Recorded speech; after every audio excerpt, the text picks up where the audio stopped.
Sometimes you meet someone so sexist, it can be shocking. It really can. I was recently opening for a comedian who was a big deal in the 90s, kind of washed up now. Let's call him Pauly Shore. And I was opening for him. And in the middle of the set, they kick out this big redneck guy, right? And he's yelling with his staff. He's all angry. He's like, hey, man, I was just talking to my woman. And anyway, Pauly Shore sucks. He doesn't have any freaking material. And then the female manager goes, sir, you need to leave.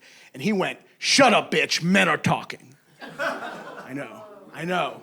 I was like, oh, dear. Yeah, I said, oh, dear, out loud. I've never said, oh, dear, in my life.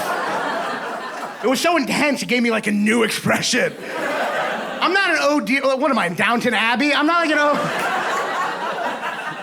Other people have flight or fight. I have flight or talk like an old British lady, apparently.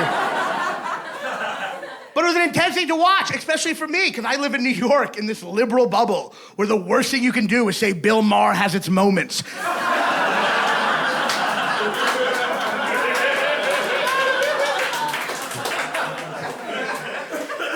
So to see this was shocking. And I'm watching him yell slurs. I'm thinking to myself, you know what? This guy is subhuman. That's the thought I had. He is subhuman. He is garbage. He is the problem with this country.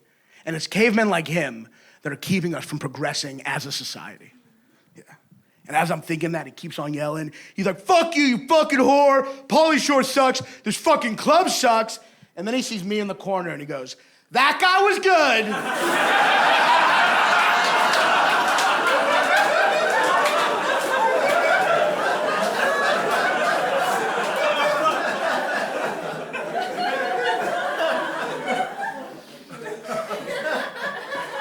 And it was in that moment that I realized perhaps I'd been too harsh on him.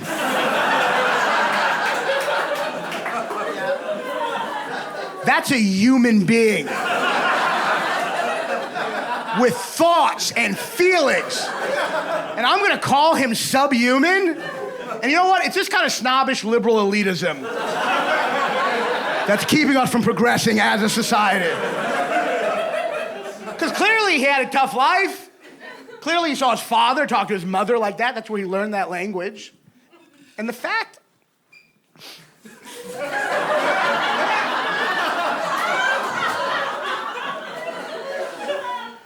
that Billy Wayne could come from such a tough upbringing and still be able to recognize comedic genius